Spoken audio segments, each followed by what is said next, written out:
Saludos videojugones y bienvenidos a Hellblade Senua's Sacrifice. En Hellblade Senua's Sacrifice nos vemos un poco intrigados ante un juego de Ninja Theory planteado como un juego AAA independiente, ¿vale? Por un grupo de aproximadamente 20 personas, junto a la doctora Elizabeth Hasman-Rowe, especializada profesora universitaria en cultura escandinava. Se lanzó en Xbox el 11 de abril del 2018, el 13 de febrero del 2019 se anunció que para la primavera del 2019 saldría en Nintendo Switch. Está en PlayStation 4 y en Windows. Es un título de acción-aventura hack and slash con algunos puzzles, en el cual llevaremos a una guerrera picta que debe de llegar a Helheim, derrotando a entidades de otro mundo a través de la mitología nórdica y la cultura celta, pero con un giro de circunstancias, ¿no? Porque la protagonista tiene psicosis, oye voces en su cabeza conocidas como furias. La psicosis es un estado mental en el cual podemos oír voces o ver entidades. Y en aquel entonces se pensaba que era una maldición, pero es una enfermedad mental. Entonces jugamos con Senua, la cual, bueno, pues tiene la parte, por un lado, de la investigación y la acción y la aventura, y por otra, bueno, pues algunos jefes ocasionales en los que tenemos la espada y luchamos a los God of War en principio. Recibió una puntuación muy buena en casi todas las publicaciones. Las ventas fueron muy buenas y lo interesante, lo bueno es, tenemos una historia oscura, tensa, en donde jugamos con una persona con psicosis y tenemos que, de algún modo, sufrir igual que ella sufre.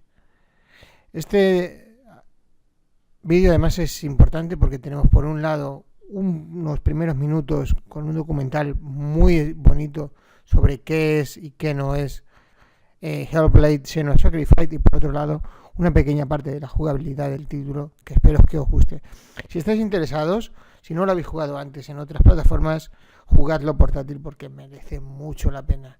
¿Dónde? Aquí en Library Gamer, donde el juego es conocimiento, where the game is knowledge. Esperemos que os guste y que, si os interesa este título tan independiente y a la vez tan bonito, AAA, que nos muestra algo distinto, lo compréis. Hasta pronto, videojugones. Sed buenos y jugad mucho.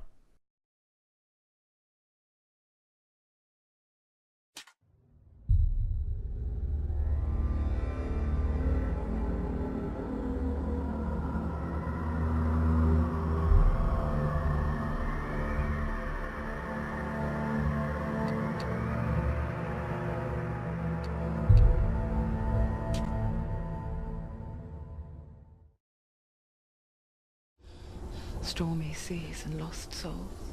Who is it? She's dreamt of this before. It's coming. What is it? Is it? They say dreams are visions of our memories, thoughts and fears, as seen by our inner eye.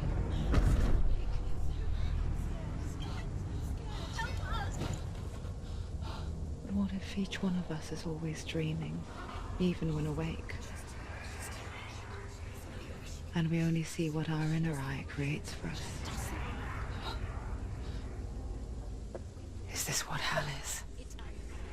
A world shaped by Senua's nightmares. Maybe that's why people fear seeing the world through her eyes. Yes, she's scared. because if you believe that Senua's reality is twisted, you must accept that yours might be too.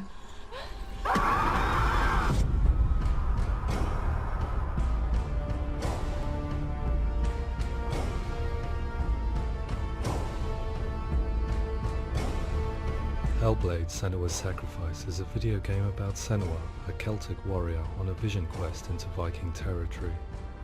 But what sets our hero Senua apart is that she suffers from severe psychotic mental illness. He knows she's getting closer. He can feel her coming closer. She's getting closer. The original idea for Hellblade was to create a classic hero's journey, a journey of suffering, but one where the fantasy world is not another planet or alternate universe, but a world that is constructed in Senua's mind. But to do so would mean putting psychotic mental illness at the center of the experience, a subject that is still considered taboo, and a challenge that was both terrifying and exciting in equal measure. In Hellblade, the starting point was a newly discovered Celtic goddess called Senua in Ashwell, Hertfordshire. When first discovered, her name was thought to be Senua, a name which I liked and kept. I wondered if Senua might have been a Celtic warrior like Boudica who stood up to the Romans. While the Romans had conquered all of Europe, there was a group of Celts up in the furthest reaches of the Roman Empire that could not be conquered, the Picts. And so the Romans built a wall, called Hadrian's Wall, that spans across Britain from sea to sea to keep the Pictish barbarians at bay. The Picts were known for their war paint, painted on with woad, and their matted hair clumped with lime. And so Senua would be a barbarian Pict in this image. What's your name?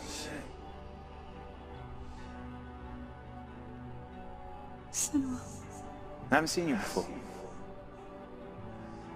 I don't live home much. Oh, Zeno's daughter. I have to go. Wait!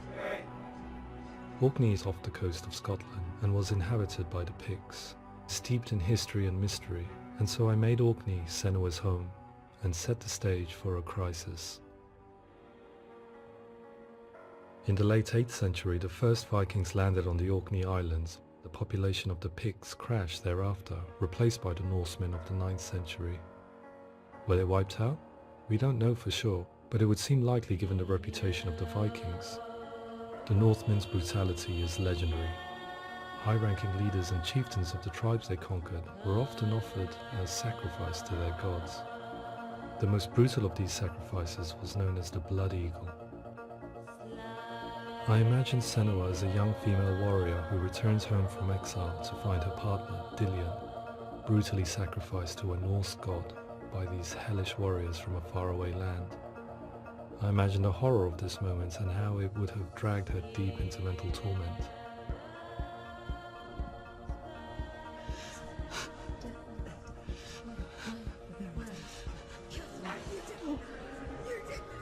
No!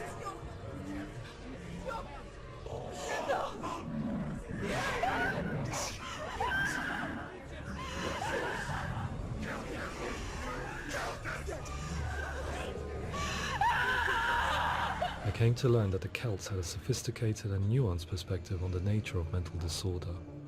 One term they used was Gelt. A Gelt is a man or woman who has been driven mad by a curse, battle trauma, or grief. The Gelt would take to a life in the woods in search of penance, punishment, and purgation. And so Senua became a Gelt, cursed by darkness, looking for redemption in the wilds. Another word the Celts used in reference to mental disorders was truth, meaning fool, or liar, one who utters the words of God. They tell of the mad sinner who flees battle into exile and takes on a beastly nature, growing feathers on his body. The character called Truth in Hellblade is based on a little-known person called Findan, an 8th century Irish Celt who was captured and enslaved by the Vikings, but eventually escaped to Orkney where he became a monk. I will tell you my stories of hell, if I may walk with you. Upon meeting Senua, it would be his stories that fuel her quest deep into their world of gods. The Northmen say the world will come to an end. The sun will grow black, the earth will sink into the sea, the stars will disappear, fire and water will meet, flames will play against the sky, the heavens and earth and all the world will be burned, all the gods will be dead, and the warriors of Valhalla and people everywhere. Senua, prepare yourself for Ragnarok, for it is nigh. So the stage was set for a new adventure, a journey into the Norse underworld called Hell, a vision quest fueled by madness and myth, a fantasy that was created by Senua's own mind, and one that we would experience through her eyes. This is your mission. This is your quest. There is nothing else left. To make a game about a warrior with psychotic mental illness as its central theme was fraught with danger. Mental illness such as psychosis is still taboo and rarely acknowledged in a century of cinema, never mind the new medium of games. Where it does feature, it often conflates psychosis and psychopathy associated with a lack of empathy. It is unfortunate that these two words sound so similar that they are used interchangeably in media. I must admit that I didn't have to look very far to discover my own ignorance of the subject. So we reached out to Paul Fletcher, psychiatrist and professor of health neuroscience at University of Cambridge.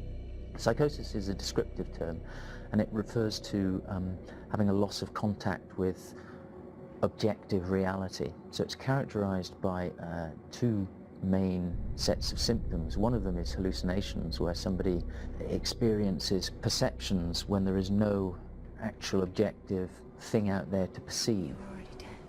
Who are you? And the other is delusions, where somebody comes to very often bizarre, unpleasant, frightening beliefs when there's no good evidence in favor of them. There's no doubt about it. The source of the darkness is in Helheim. And the goddess Hela holds his soul there. We reached out to Welcome, a biomedical research charity that spends billions on research and awareness programs aimed at improving health. Mental health hasn't always been presented in the media in a way that is particularly helpful. It can be challenging to engage people with the subject matter, and there are a lot of preconceived ideas about mental health, and particularly schizophrenia and psychosis. So we hope our support allows the team to continue to collaborate with Paul Fletcher and with those who have experience of psychosis to create a game that provides a fresh perspective on the condition and allows audiences to engage with it in a way that just wouldn't be possible in any other medium. What started out as a brief consultation convinced me that we were only scratching the surface of an immensely deep and interesting subject that could enrich and change the very nature of the game. That's cool. Thanks so much for coming here. Pleasure. Thanks. It's really interesting for me, and I'd love to be involved. I think it's fascinating. Our understanding of psychosis is still very much a mystery, and ways of treating it are still primitive compared to physical illness. After all, it is easy to see the pain and suffering caused by physical diseases or physical trauma. It is not so easy to see the mental suffering and trauma of severe mental illness. But what if we could find a way to see it? Games are capable of drawing you in for hours on end, playing the role of a character who is different from you, experiencing their perspective, and actively involving you in a world that functions with a different set of rules.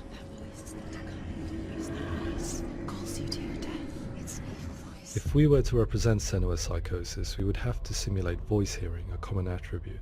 But how can we simulate something we have no first-hand experience of? Professor Charles Fernyhough, a leading expert in voice hearing from Durham University, offered his help. Hearing voices is an experience that is usually associated with severe mental illness, and crucially we know that hearing voices is a part of ordinary life for many people who don't meet the criteria for mental illness. Yeah. Oh, that's not him in real life. We know voices vary according to where they appear in space. Voices can appear far away in the distance, they can appear right there in your ear, they can seem to be coming from inside your head.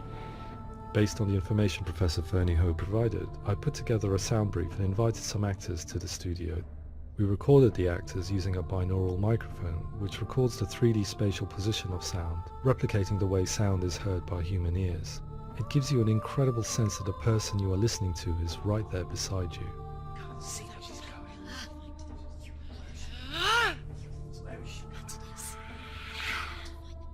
Rachel Waddingham from the Voice Collective came to our studio with two young voice hearers to speak to our team. We talked at length about their experiences and they listened to our tests, giving us feedback on how we could improve on it. Everyone hates her. She's cursed. It's very hard to represent what this experience is like, partly because it's such a personal, intense, emotional experience. It's testament to how Ninja Theory have been listening to what the researchers are saying, but also, crucially, listening to the experts by experience. What they've come up with is so compelling. It's by far the best representation I've heard of what these experiences are like.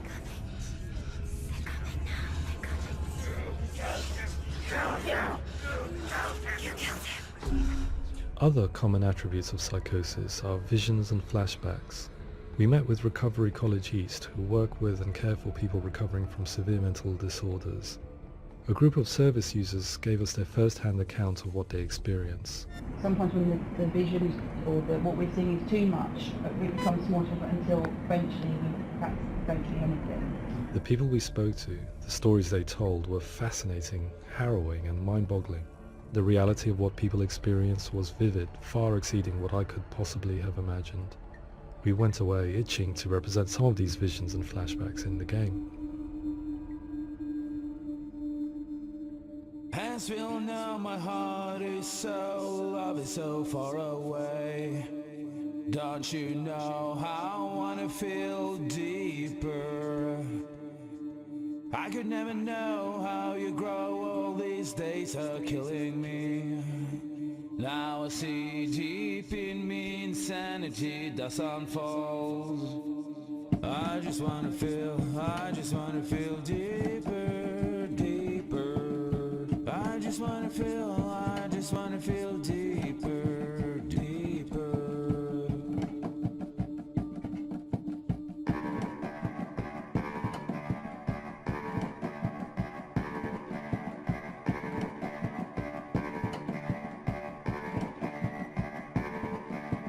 As we all know, my heart is so, love is so far away. Don't you know how I wanna feel deeper? I could never know how you grow, all these days are killing me. Feel like this, read like this, I just wanna live, that's all. I just wanna feel deeper, deeper. I just wanna feel deeper, deeper.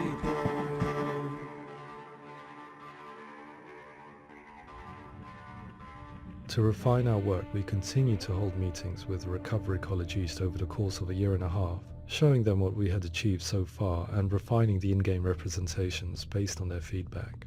With their help, flashbacks, visions and changes in perception were woven into the story and gameplay of Senua.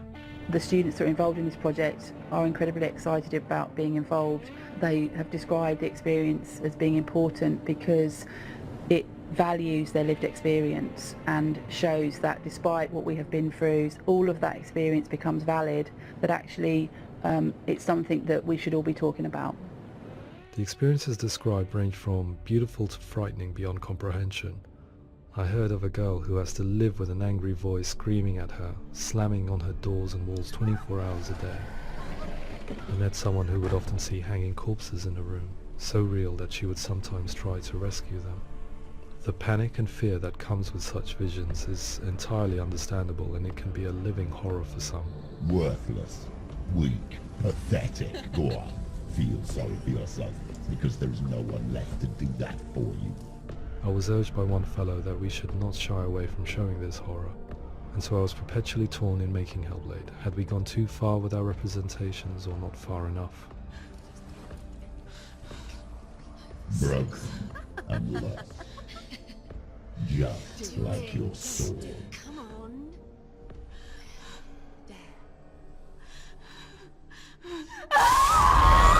In some ways, voice hearing and visions were the low-hanging fruit, so to speak. There's another aspect of psychosis that is much harder to explain, but one that I think video games are uniquely able to represent, which are often called delusions. People begin to see patterns in the world. They begin to link things that most people wouldn't link. Most of the things that we might think would be coincidence or, not worth commenting on. Nevertheless, that might have a particular salience or importance for them. One individual described how everyday words, sounds, colours and objects were steeped in meaning to him. forming a strange and sinister puzzle that he was determined to solve but could not quite get to the bottom of. It's not just brain dysfunction, it's not like the system shut down. It's actually an incredibly creative process. The person creates a world populated with voices and phantasms and terrors, and they're completely immersed in it. They believe in it. We often invite people into the studio to play the game. In one of our playtests, they played through much of the game, making associations between runes, secret messages, and the threat of darkness that stalked them. There are many things that happen in the world of Hellblade that make perfect sense within the context of Senua's mind. The dark rot that's killing her slowly from within, the secret runes of the gods that block her path to Helheim, and strange associations that exist in the game to confuse you. To complete Senua's quest, you have to internalize and accept the logic and meaning behind these things to progress. Afterwards they said that they didn't see much evidence of mental illness in the game. People with delusions of all sorts would argue the same thing, that they are not aware of their experience being abnormal in any way.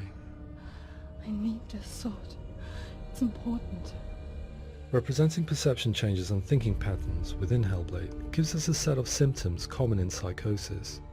But people with lived experience were keen to emphasize another point, that it is wrong to define a person by their symptoms. Quite often the illness comes not from the symptoms, but from the stigma, isolation and mistreatment that comes about from the rest of society.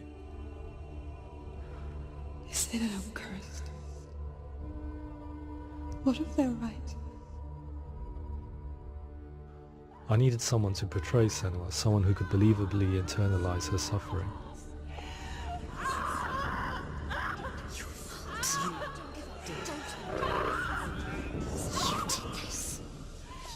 Melina Jurgens, our video editor, had been a stand-in for Senua over a few months while we perfected our motion capture techniques. Without realizing it, she had already auditioned for the role, and I knew her well enough to know that I didn't have to teach her to act, but to relive her own internal pain. As often is the case, those who have suffered mental anguish are never far from us.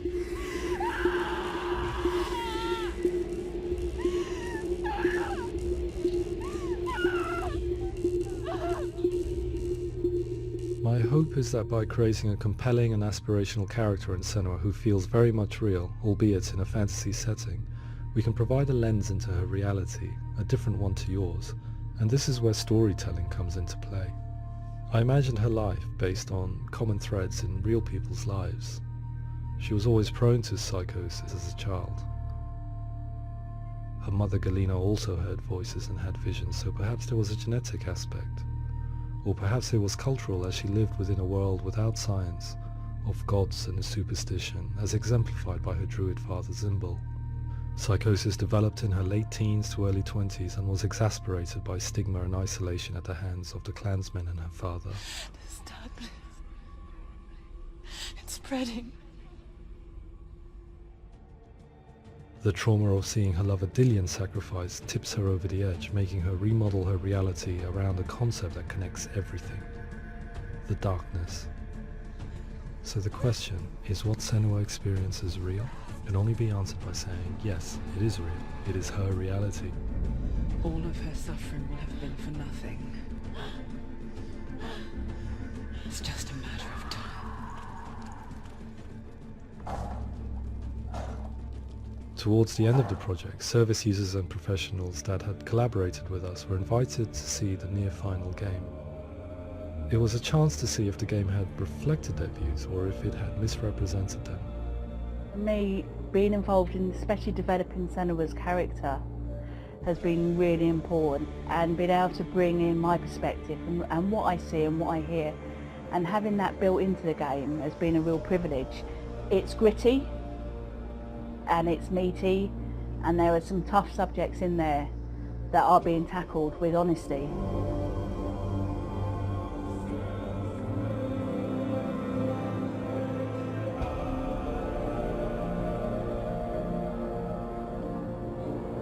I was blown away by it today, absolutely blown away. It was just fantastic to get the opportunity to use our lived experience in a very creative way. There's nothing tokenistic about the work we've put in.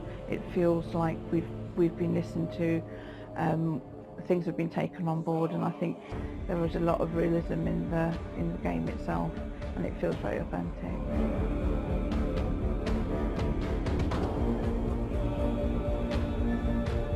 Hellblade will give people a good experience of what it's like to hear voices and have those experiences. I'm glad that the guys at Ninja Theory have asked us to come along and help them build an experience that's positive when it comes out, and get myself a copy and have a go.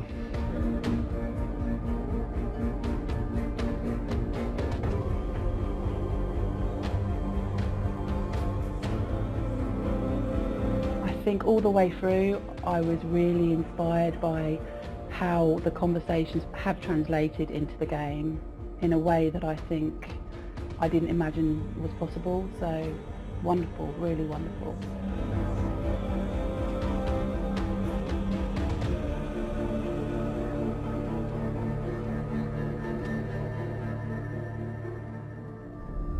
I really hope that others will follow the lead they've set and use the power of something like a video game to change people's perceptions, to increase understanding, and ultimately to make some of the stigma around voice hearing and other experiences go away.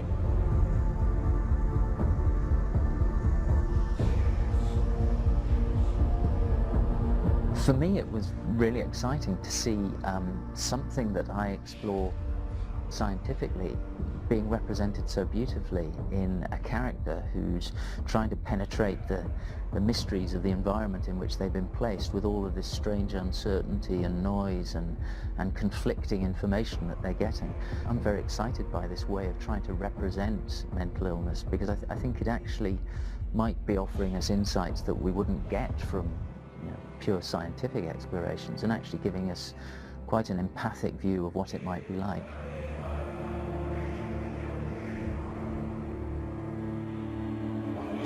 Mental illness has been with us for as long as we have been on this planet, but why? Why hasn't evolution stamped out this weakness from within our gene pool? I often pondered this question until I realized that the question had an inbuilt flaw. It assumes that being and thinking differently is a weakness. The only reason we have computers, spacecraft, medicine, poetry, art, and yes, even video games is because individuals are able to simulate new abstract realities in their minds and share them with the rest of us. We need people to be willing to see differently in order for us to progress and survive as society. And we need to be open to these new ways of seeing. And it is this spirit that motivated me to create Senua's story and share it with you.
Hello.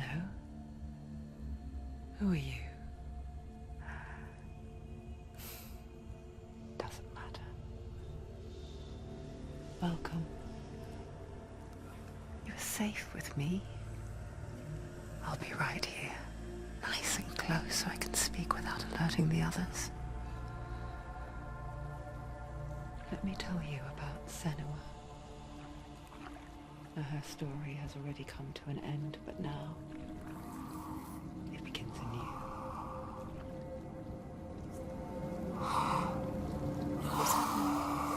It's breathing. The head. It's breathing. It's breathing. He knows she's getting closer. He can feel her coming closer. She's getting closer. They're watching. They're watching. They're watching. They're watching. This is a journey deep into darkness. There will be no more stories after this one. What is she doing? Why is she doing this? They're watching. They can feel you coming. She's doing this for him. She wants to rescue him. He's already dead. You're coming. They're coming. Shh. Quiet. Oh, how rude of me. I never told you of the others. You hear them too, right? They've been around ever since the tragedy. Well, that's not quite true. Some are old, some are new, but they've changed. I think the darkness changed them, just like it changed her.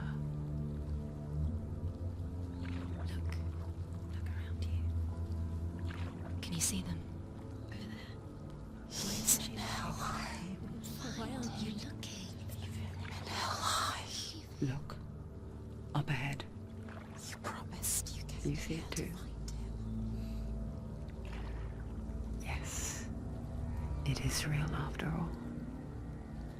She's finally arrived in the land of mist and fog. The place the Northmen call Hell. Go back. It's not safe. Go back. Go back. Go back. It's not safe. It's there. They're here.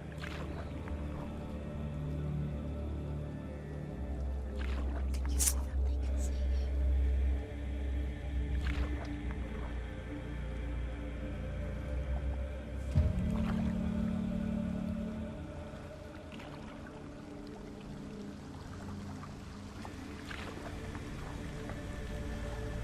Look around and you will see them. The drowned, the sick, the slain.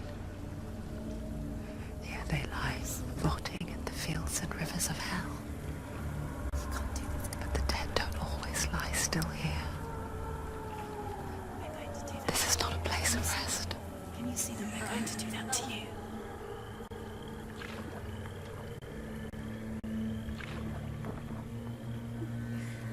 They're watching. Stop. Can you feel them watching? They're watching her. They're watching her.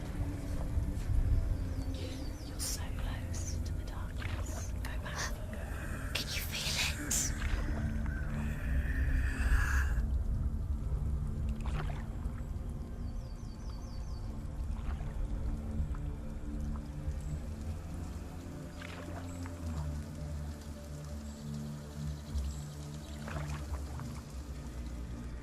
What is she thinking? I can tell you. She's afraid. Wouldn't you be? You'd think she would get used to it by now after so many years. But the darkness, it just builds onto itself, growing stronger, towering over her. You might try and ignore it. Turn away. But it's always there, just out of sight, where you're most vulnerable. It's like it knows that just enough light is all you need to see its suffocating power.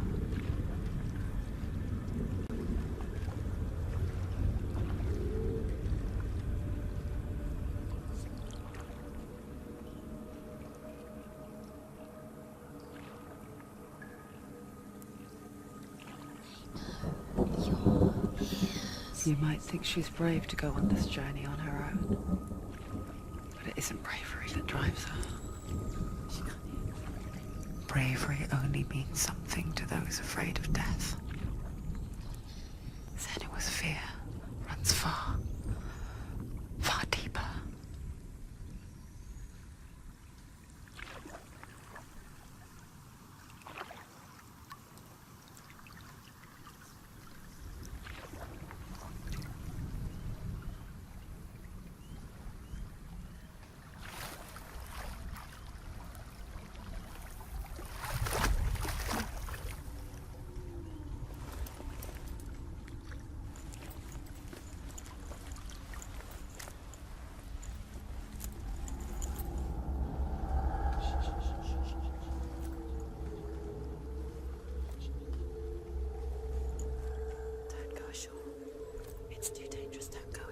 What is she looking at? What is she leaving behind? I know what she's thinking. I hear her thoughts. It's not too late to get into the boat and go back. No one will judge her. No one will ever know. Idiots. Oh, she heard us. You can't do that. There's no going back.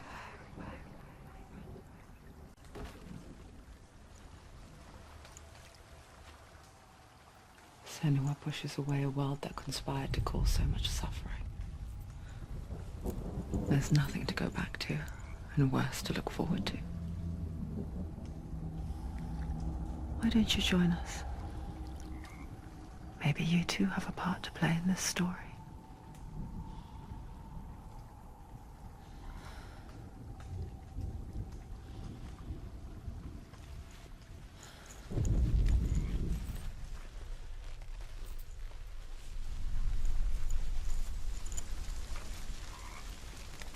You have to take a closer look to see.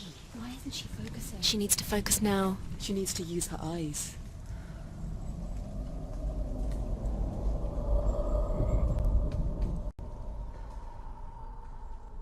Do not forget my stories, Senua.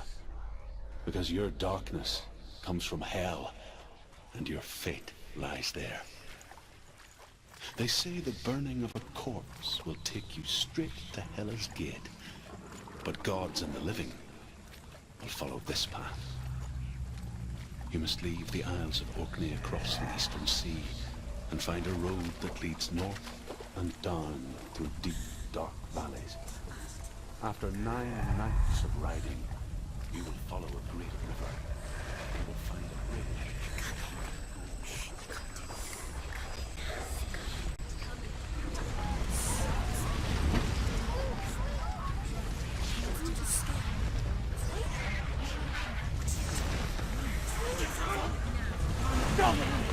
Darkness is coming.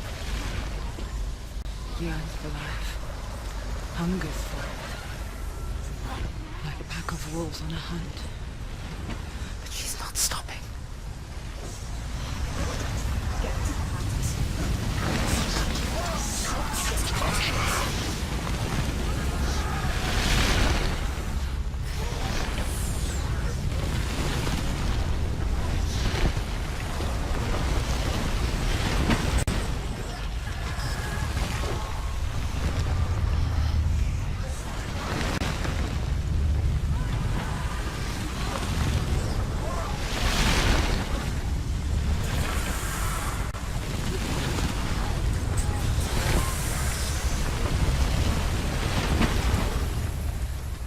Not this time.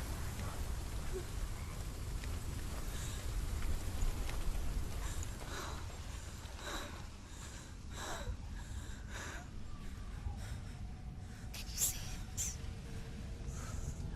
The land of mist and fog. He's in there. The old fool was right. Is he What was it he said? The river of knives across which lies the halls of hell. The place they call Helheim. He's lost. Where are you?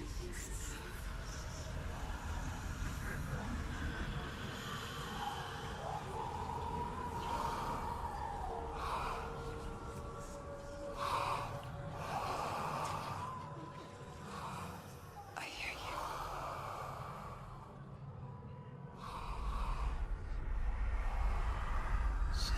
He's there, you know it. You'll never get him. He's lost. So close. He's lost. You'll never find him. There's no doubt about it. The source of the darkness is in Helheim. And the goddess Hela holds his soul there.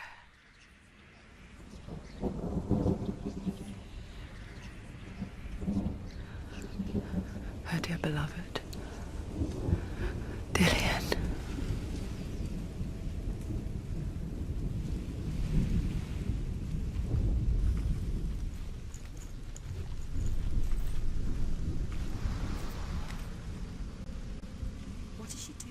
Why is she doing this? Why doesn't she turn back? She's doing this for him. She wants to rescue him. He's already dead. But his soul is in Helheim. His soul still lives. She needs to save his soul. She wants his soul to be at peace. She needs to lay him to rest. He's already dead. She can save him. There's nothing she can do. She thinks she's going to save him. She's not going to save him. She'll never make it to Helheim. She can't let him rot here. She needs to try. Do you know The bridge to Helheim. Where are we? I forget its name. She forgets too. But she does remember that only the dead may cross it. That part wasn't so easy to forget. The old fool said there was a hidden path up to it. Let's see, shall we?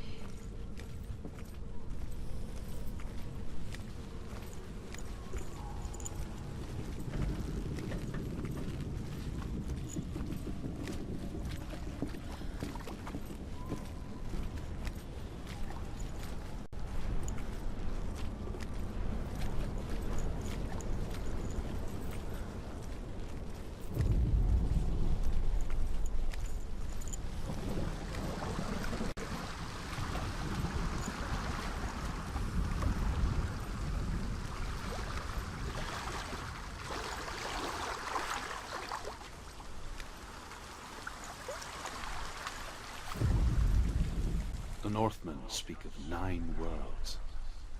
The world of men they call Midgard. Sky gods dwell in Asgard. The gods of earth, harvest, wind and sea dwell in Vanaheim. The good elves dwell in Alfheim. The evil ones dwell in Svartalfheim. The mountain giants dwell in Jotunheim. The fire giants dwell in Muspelheim. Niflheim is the world of ice and darkness. Only the dead dwell in Helheim. And that is where you must travel. That's the way.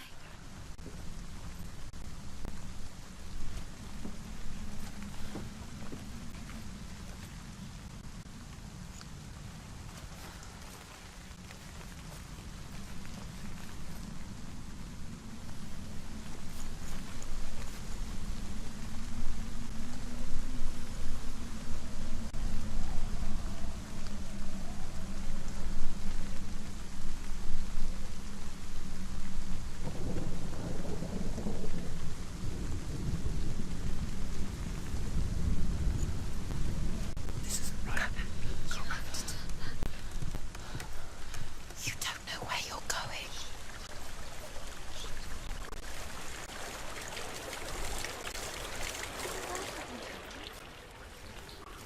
Get down. What's she waiting for? So brave.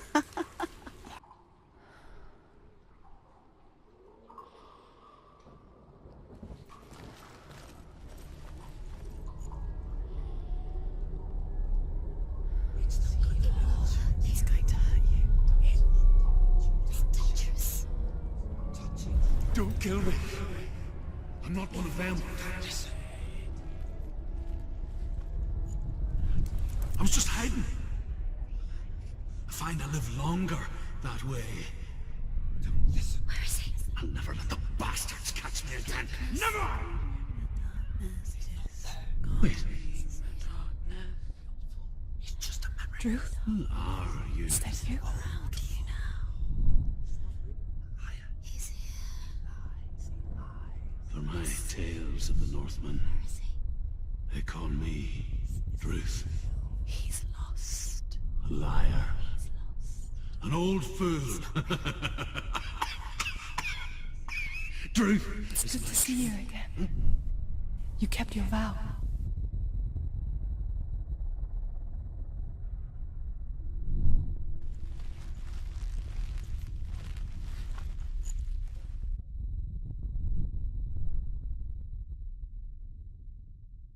To guide you Tell me your stories in again. this life and the next, I'm listening.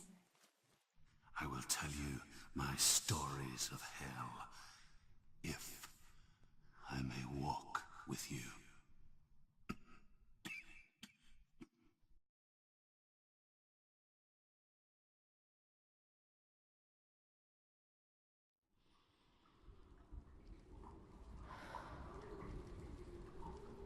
The runes seal the gates to hell.